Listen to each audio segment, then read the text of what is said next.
Hello student, good afternoon. Welcome to Gupta study point channel. आज मैं आपका स्टार्ट करने जा रही हूँ क्लास 10 का लेक्चर। ठीक है, अभी मैं क्लास 10 प्रीवियस लेक्चर मेरा जो ख़त्म हुआ था उसमें हम बकल कैविटी के बारे में बताए थे। ठीक है, यानी कि टॉपिक मेरा मेन क्या था, डाइजेशन सिस्टम। हम क्या पढ़ रहे थे, डाइजेशन सिस्टम स्टार्ट किए थे। ठीक है, डाइजेशन सिस्टम क्या होता है ये तो आप जान गए थे कि इसमें क्या होता है। डाइजेशन सिस्टम में हम क्या होता है कि कॉम्प्लेक्स सब्सटेंस को सिंपल इनऑर्गेनिक सब्सटेंस में क्या करते हैं, तोड़ते हैं। कॉम्प्लेक्स ऑर्गेनिक सब्सटेंसेस को with the help of special types enzymes हम उनको ब्रेक डाउन करते हैं किसमें, सिंपल इनऑर्गेनिक सब्सटेंसेस में। इसके बाद हमें क्या होती है, एनर्जी मिलती है। देन हम अपना क्या करते हैं, फंक्शंस करते हैं। ठीक है, यानी कि अपनी लाइफ सर्वाइव करते हैं। तो हमारा जो लास्ट प्रीवियस लेक्चर तो जो था वो था बकल कैविटी पे। बकल कैविटी में आप क्या क्या पढ़े थे, यानी कि टोटल पार्ट करें, बात करें एलिमेंट्री कैनाल की। ठीक है, तो एलिमेंट्री कैनाल कितने ऑर्गन से मिलकर बने थे, 6 organ. How many organ participate forming of ये एलिमेंट्री कैनाल। ठीक है, एलिमेंट्री कैनाल के आहार नाल को बनने में कितने अंग भाग लेते हैं।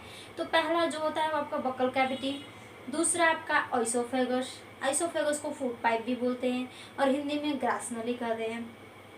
तीसरा क्या है, स्टमक, जिसको हिंदी में हम अमाशय बोलते हैं। चौथा क्या है, स्मॉल इंटेस्टाइन, हिंदी में छोटी आंत। लार्ज इंटेस्टाइन, बड़ी आंत। नेक्स्ट 6 एंड लास्ट एनस, यानी कि गुदा। ठीक है, ये 6 ऑर्गन जो है पार्टिसिपेट करते हैं फूड के डाइजेशन में। फूड के डाइजेशन में या फिर एक टोटल आहार नाल के यही 6 ऑर्गन क्या करते हैं, मिलके बनाते हैं। और आहार नाल में ही क्या होता है, भोजन के पाचन की प्रक्रिया संपन्न होती है। ठीक है, अगर आहार नाल की लेंथ की बात करें तो आहार नाल का लेंथ लगभग कितना होता है, 8 से 10 सेंटीमीटर क्या होता है। मीटर की बात कर रहे हैं, सेंटीमीटर नहीं बोल रहे हैं हम। कितना मीटर लंबा होता है, 8 से 10 मीटर लंबा होता है ह्यूमन बीइंग का एलिमेंट्री कैनाल। अब एलिमेंट्री कैनाल आप जानते हैं, जहाँ पे भोजन के खाने पीने, यानी जहाँ पे भोजन के पाचन की प्रक्रिया संपन्न होती है, शरीर के जिस भाग से शुरू होती है और जहाँ पे संपन्न होती है उसको बोलते हैं आहार नाल। उसकी लंबाई होती है 8 से 10 ठीक है मीटर। और आप किससे क्या खत्म किए हैं इसके पहले, तो हम बक्कल कैविटी क्या किए हैं, फिनिश कर चुके हैं। बक्कल कैविटी फिनिश कर चुके हैं। बक्कल कैविटी में क्या पढ़े हैं, टीथ पढ़े हैं, टंग पढ़े हैं। ठीक है, एंड क्या पढ़े हैं, लास्ट सलाइवा पढ़े हैं। ठीक है, आप जानते हैं टीथ कितने होते हैं, 2 टाइप्स टीथ होते हैं हमारे लाइफ में। दांत कितनी बार आते हैं, 2 बार। एक मिल्क टीथ होता है, एक परमानेंट टीथ होता है। मिल्क टीथ की जो संख्या होती है 20 होती है और दूध के परमानेंट टीथ की संख्या कितनी होती है, 32 होती है। मिल्क टीथ की संख्या 20, यानी दूध के दांत की संख्या 20 और नंबर ऑफ मिल्क टीथ अस्थायी दांत की संख्या क्या होती है, 32। How many types teeth are present in our mouth, हमारे मुंह में कितने प्रकार के दांत उपस्थित होते हैं, तो 4 प्रकार के, इंसीजर, कैनाइन, प्री मोलर और मोलर। इनकी संख्या कितनी होती है, 8, इनकी संख्या 4, इनकी संख्या 8, इनकी संख्या कितनी होती है, 12। जो आपके मोलर होते हैं इन्हें हम विजडम टीथ बोलते हैं, यानी कि बुद्धि दांत। इनको हम क्या बोलते हैं, विजडम टीथ। और ये क्या होते हैं, इनको हम बुद्धि दांत बोलते हैं। ये क्या होते हैं, भोजन को काटने फाड़ने में मदद करते हैं। ये क्या होते हैं, पॉइंटर होते हैं, यानी कि नुकीला होता है जो। ठीक है, और ये हो गए आपके दांत। बाकी ये बातें इनके बारे में हम बता चुके हैं आपको। मेरा आज जो बताना, टंग की बात करें तो आप जानते हैं बोलने में मदद करता है, भोजन को मिलाने में मदद करता है। ठीक है, स्वादों को मतलब हम डिफरेंट टाइप्स के जो टेस्ट होते हैं उनको स्वादों को अनुभव कराने में हेल्प करता है। सलाइवा क्या है, इसका सिक्रेशन सलाइवरी ग्लैंड से होता है, फूड का डाइजेशन करता है। ठीक है, और सबसे बड़ी बात आप जानते हैं कि जब हम कोई भी चीज़ खाते हैं तो उसमें जो फूड का डाइजेशन कहाँ से शुरू होता है, बक्कल कैविटी से ही शुरू हो जाता है और जाके ख़त्म होता है स्मॉल इंटेस्टाइन में। ठीक है, तो अब हम देखिए ये तीनों पढ़ चुके हैं। हमारा जो मेन टॉपिक आज का है वो क्या है, ओइसोफेगस। ध्यान से सुनिएगा, अगर इसके बारे में जानना है तो प्रीवियस लेक्चर वीडियो मेरा देख लीजिएगा। आपको अगर कुछ समझ नहीं आ रहा है तो कमेंट कर दीजिएगा, हम आपको फिर से दोबारा रिपीट कर देंगे। आज का मेरा टॉपिक क्या है, ओइसोफेगस। ठीक है, ओइसोफेगस है क्या, इसको ओइसोफेगस बोलिए या फिर इसको हम फूड पाइप भी बोलते हैं। क्या बोलते हैं, फूड पाइप। हिंदी में बोलते हैं ग्रास नली। क्या बोलते हैं, ग्रास नली। सबसे पहले तो देखिए ये क्या होता है, ग्रास नली की बात करते हैं, ये कहाँ से कहाँ तक जुड़ी होती है। तो ग्रास नली का जो इनिशियल पार्ट है वो हमारे बक्कल कैविटी से जुड़ा होता है। ग्रास नली का इनिशियल पार्ट बक्कल कैविटी से जुड़ा होता है और एंडिंग पार्ट का होता है स्टमक से। दैट मीन्स कि ग्रास नली फूड पाइप या ओइसोफेगस मुख गुहा को आमाशय से जोड़ने का काम करती है। ओइसोफेगस बक्कल कैविटी को स्टमक से जोड़ने का काम करती है, ठीक है। इसको फूड पाइप क्यों बोलते हैं, ये भी यहाँ से सवाल होता है कि why are these are called food pipe. तो देखिए क्यों कहते हैं कि इसलिए कि ये क्या करता है, बक्कल कैविटी से भोजन को स्टमक तक लाने में क्या करता है, हेल्प करता है।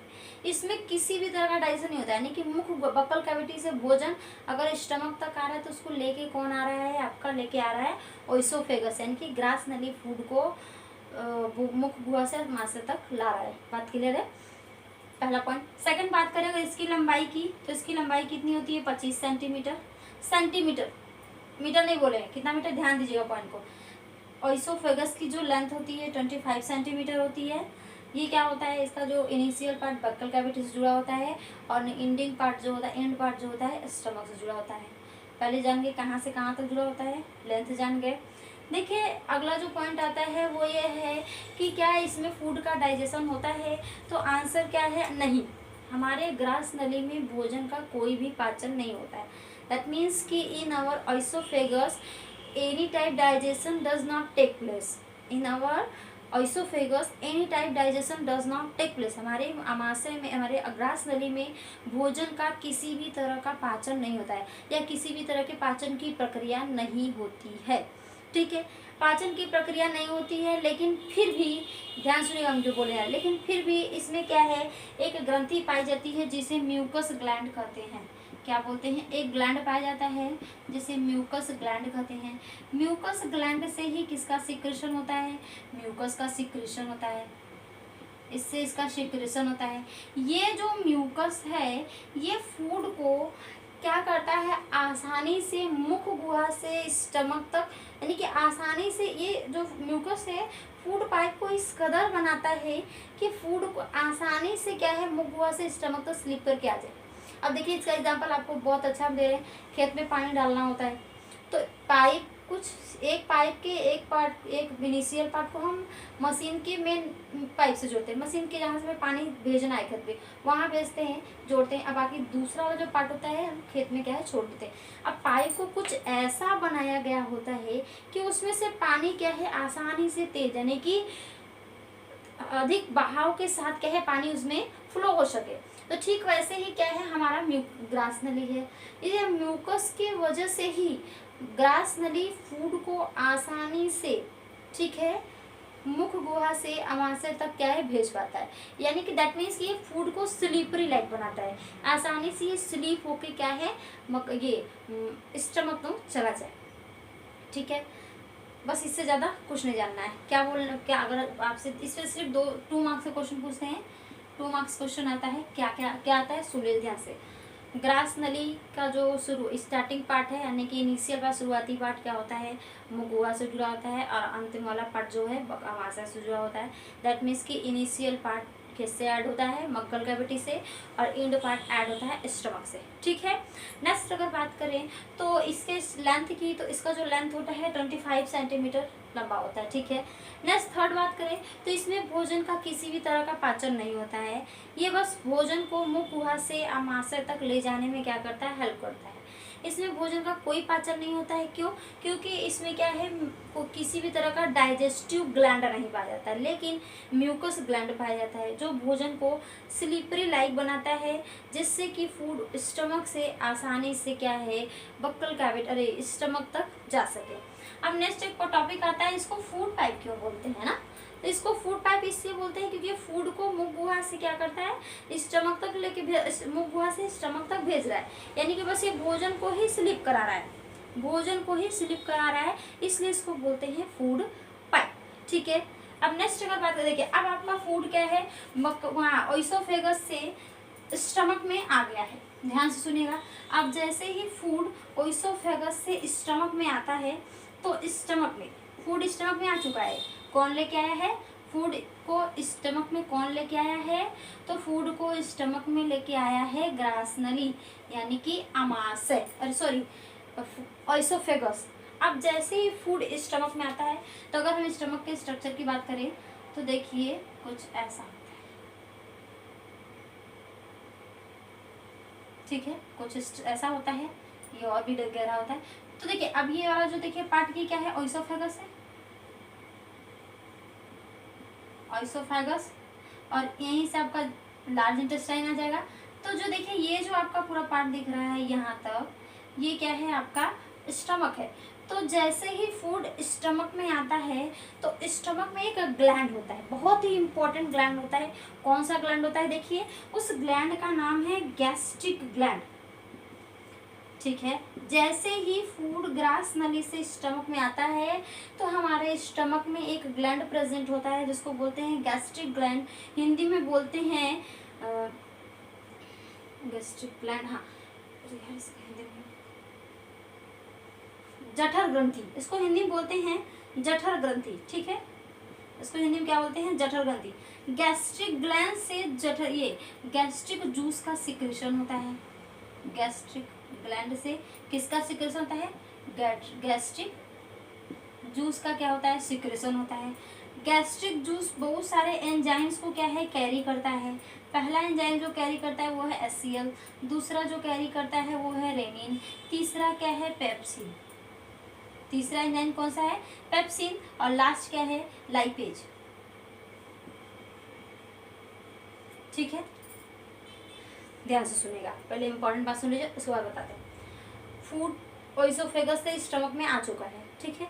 जैसे ही भोजन ओइसोफेगस से स्टमक में आता है तो स्टमक में एक ग्लैंड प्रेजेंट होती है जिसको बोलते हैं गैस्ट्रिक ग्लैंड, यानी कि हिंदी में जठर ग्रंथि।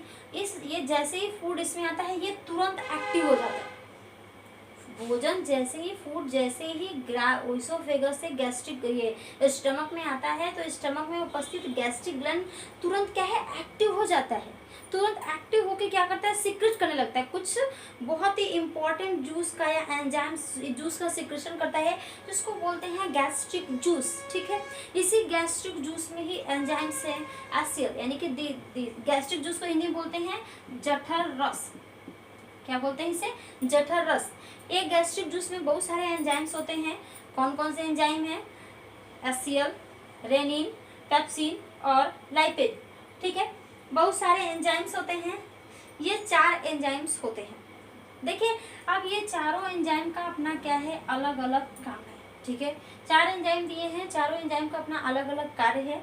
तो आइए हम बात करते हैं, क्लियर है इतना तक? आइए बात करते हैं कि HCl क्या है। पहले HCl के बारे में जान जाते हैं, तब उसके बाद हम रेनिन जानेंगे, पेप्सिन जानेंगे, लाइपेज जानेंगे, ठीक है। तो इससे पहले जैसे ही हम HCl जानने जाते हैं तो उससे पहले हम कुछ 2 चीज़ें जानते हैं।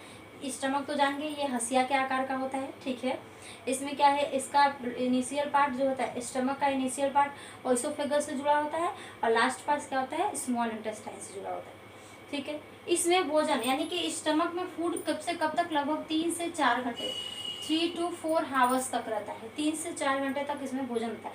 तभी तो अगर एक बार हम सही से बैलेंस डाइट अगर ले रहे हैं, एक बैलेंस डाइट अगर हम सही अमाउंट में ले रहे हैं तो हम अगले 3 से 4 घंटे के लिए क्या है? फ्री है, ठीक है। जैसा अगर फूड के अकॉर्डिंग वर्क कर रहे हैं तो हमें क्या है? हम 3 से 4 घंटे तक क्या है? एक बैलेंस डाइट लेने के बाद फ्री है, हमें भूख नहीं लगता है बीच में। इस बात को नोटिस किए होंगे आप। तो यानी कि यहाँ पे फूड में, स्टमक में जो फूड है 3 से 4 घंटे तक रहता है। तो भैया अब शरीर के अंदर क्या है? जब 3 से 4 घंटे तक रह रहा है तो इससे खराब होने का भी डर है, सड़ने और गलने का भी डर है। तो इसलिए अगर ये फूड यहाँ पे सड़े गले ना, तो यहाँ पे एक ऐसा चीज़ पाया जा रहा है जो इसको सड़ने गले से फूड को क्या है? बचा दे रहा है। वो कौन है? HCl। तो ये क्यों HCl कैसे इस फूड को सड़ने गले से बचा रहा है? तो ये HCl क्या है? हाइड्रोक्लोरिक एसिड, हाइड्रोक्लोरिक अम्ल, इसको बोलते हैं हाइड्रोक्लोरिक एसिड। इसको क्या बोलते हैं? हाइड्रोक्लोरिक एसिड या हाइड्रोक्लोरिक अम्ल। इसको हिंदी में भी देख लीजिए, हाइड्रोक्लोरिक अम्ल, ठीक है। इसको हिंदी में बोलते हैं हाइड्रोक्लोरिक अम्ल। देखिए ये जो HCl होता है, ये क्या करता है? स्टमक को एसिडिक मीडियम प्रोवाइड करता है। यानी कि जो हाइड्रोक्लोरिक अम्ल है स्टमक को अम्लीय माध्यम प्रदान करता है, यानी कि it provide acidic medium to stomach. पहला काम, अब जैसे ही स्टमक को अम्लीय माध्यम मिल जाता है, अब हमारा स्टमक क्या है, सिक्योर है। यहाँ पे किसी भी तरह यानी यहाँ का जो फूड है वो सिक्योर है, यहाँ अब फूड क्या है, सड़ने गलने का कोई भी चांस नहीं है। तो इसलिए HCl क्या करता है, फूड सड़े ना, गले ना या खराब ना होए, उसके लिए HCl क्या करता है, स्टमक को एसिडिक मीडियम प्रोवाइड करा देता है। चलो पहला काम तो HCl का पता चल गया। अब दूसरा बोले HCl का सेकंड फंक्शंस क्या है। तो HCl क्या करता है कि हम क्या जरूरी है कि हम जो भी चीज़ें खा रहे हैं वो हेल्दी हो, नहीं, हम जो भी चीज़ें बाहर से अंदर ईट कर रहे हैं, इवन जब सांस भी लेते हैं या कोई भी चीज़ खा रहे हैं, तो उसके दौरान या उसी के साथ क्या है, कुछ हार्मफुल कुछ जर्म्स या जर्म्स भी हमारे बॉडी में क्या है, एंटर कर जाते हैं। हम जो भी चीज़ें खा रहे हैं उन खाने के थ्रू या जब खुली हवा में हम सांस ले रहे हैं, एक दूषित यानी कि हमारे आसपास का वातावरण अच्छा नहीं है, वहाँ पे जब अच्छा नहीं है, पोल्यूटेड है, तो वहाँ पे क्या है, बैक्टीरिया और जर्म्स वगैरह तो होंगे ही। तो जब उस खुली हवा में जब हम सांस लेते हैं तो जर्म्स और बैक्टीरिया भी तो हमारे अंदर एंटर कर ले रहे हैं, पहला काम। दूसरा, जब हम क्या है, जो भी चीज़ खाते हैं, अगर हेल्दी फूड नहीं ले रहे तो हमारे भोजन के साथ जर्म्स अंदर चला जाता है। तो उस जर्म्स अंदर आता है, तो उस जर्म्स को मार गिराने का काम कौन करता है, HCl। ठीक है, पहला HCl का काम क्या, यानी कि ये क्या पहला काम ये क्या है इसका, कि they provide acidic medium to HCl। ये HCl अमाशय को अम्लीय माध्यम प्रदान करता है। दूसरा, ये क्या कहता है, दे किल द हार्मफुल जर्म्स। ठीक है, दे किल द हार्मफुल जर्म्स, ये क्या करता है, हानिकारक जीवाणुओं और कीटाणुओं को मारने का काम करता है। यानी कि बाहर से आए हानिकारक जीवाणुओं और कीटाणुओं को मारने का काम कौन करता है, HCl का दो काम आप जान गए। तीसरा फंक्शन इसका क्या है कि जब इसमें से जब अभी गैस्ट्रिक ग्लैंड से गैस्ट्रिक जूस से many types enzyme, HCl, rennin, pepsin, lipase. ठीक है, तो जब गैस से जो ये गैस्ट्रिक जूस होता है उसमें कुछ एंजाइम जैसे रेनिन, पेप्सिन, ये दोनों क्या होते हैं, इनएक्टिवेट स्टेज में होते हैं, निष्क्रिय अवस्था में होती है। तो इस निष्क्रिय अवस्था में रहने वाले एंजाइम को HCl क्या करता है, सक्रिय अवस्था में ला देता है। यानी कि they activate the inactive enzyme for the digestion of food. यानी कि भोजन के डाइजेशन के लिए इनएक्टिव यानी निष्क्रिय एंजाइम को सक्रिय करने का काम कौन करता है, HCl। ठीक है, तो HCl के तीन फंक्शंस आप जान गए। HCl क्या है, ये भोजन को अम्लीय माध्यम प्रदान करता है या अमाशय को अम्लीय माध्यम प्रदान करता है। दूसरा, एक ही बात है, बाहर से आए हानिकारक जीवाणुओं और कीटाणुओं को मारने का काम करता है। तीसरा, निष्क्रिय एंजाइम को सक्रिय करने का काम करता है। तीन चीज समझ में आ गया, HCl क्लियर है। स्टमक हंसिया के आकार का होता है, इसका इनिशियल पार्ट ऑइसोफेगस से और एंडिंग पार्ट क्या है, लार्ज इंटेस्टाइन से। ठीक है, इसमें भोजन 3 से 4 घंटे तक रहता है, क्लियर है। यहाँ पे फूड 3 से 4 घंटे तक रहता है, इसलिए वो सड़े गले ना, इसलिए इसके लिए इसको बचाने के लिए क्या होता है, HCl पाया जाता है। देखिए, अगर हम HCl की pH की मान बात करें, इसलिए यहाँ पे जो HCl था इसका pH वैल्यू कितना होता है, तो इसका pH वैल्यू लगभग 3.2 to 3.5 होता है, 3.2 से 3.5। HCl में जो हमारे स्टमक में जो HCl पाया जाता है, pH बाद उसका होता है। ये इतना एसिडिक होता है, ये HCl जो स्टमक में पाया जाता है इतना एसिडिक होता है कि इसको हम बाहर निकाल के अगर आपके बॉडी के किसी पार्ट पे डाल दे रहे हैं तो तुरंत उसको जला देगा। ये इतनी एसिडिक मीडियम में रहता है, लेकिन फिर भी इतना तेज HCl हमारे पेट में है, क्यों, तो इसके एसिडिटी को, अब देखो इसके एसिडिटी को मेंटेन करने के लिए कौन है, तो इस HCl के एसिडिटी को मेंटेन करने के लिए स्टमक में है पहले से म्यूकस। तो ये म्यूकस एंजाइम, इसको हिंदी में भी म्यूकस ही बोलते हैं। ठीक है, HCl के जो अम्लीयता है उसको मेंटेन कौन करता है, म्यूकस एंजाइम। इसीलिए तो क्या होता है, जो ये HCl है इतना तेज है कि इसको बाहर निकाल दोगे, इतना हाई है, देखो नाम से pH वैल्यू देख के नहीं पता चल रहा है कितना तेज होगा। तो इसको जब हम बाहर निकालेंगे किसी भी, जब अपने बॉडी के किसी पार्ट पे क्यों ऊपर से डाल दीजिए तो तुरंत उसको जला देगा, लेकिन फिर भी हमारे पेट में है, क्यों, क्योंकि वो इसलिए है क्योंकि इसके एसिडिटी को कौन मेंटेन करके रखा है, म्यूकस एंजाइम। ठीक है, तो ये हो गया आपका HCl। आप इसोफेगस देख लिए, स्टमक जान गए, स्टमक में गैस्ट्रिक जूस का जान गए, गैस्ट्रिक ग्लैंड क्या सीक्रेट करता है, गैस्ट्रिक जूस को, गैस्ट्रिक जूस में कितने एंजाइम्स होते हैं ये जान गए, HCl के फंक्शंस जान गए। ठीक है, ये बात याद रखिएगा, जो ओइसोफेगस है 2 मार्क्स का क्वेश्चन, HCl 1 मार्क्स का क्वेश्चन, ठीक है। आप कम से कम 3 नंबर का इतने टाइम में पढ़ें, कन्फर्म है बोर्ड एग्जाम में क्वेश्चन पूछना ही पूछना है। एक 3 नंबर का हम बताए हैं और इन 3 नंबर में से 1 नंबर तो कहीं नहीं गया है, 110% इसमें से पूछेगा, कहीं नहीं गया, चाहे आप किसी भी पेपर को उठा कर देखेंगे, ठीक है। तो आप 3 मार्क्स के क्वेश्चंस नियर अबाउट पढ़ चुके हैं, मैक्सिमम 3 मार्क्स के पढ़े हैं और मिनिमम 1 मार्क्स तो कन्फर्म है आपका यहाँ से आना ही आना है, ठीक है। तो आज के लिए इतना ही, कल मैं आपको बताऊंगी रेनिन एंजाइम। धन्यवाद।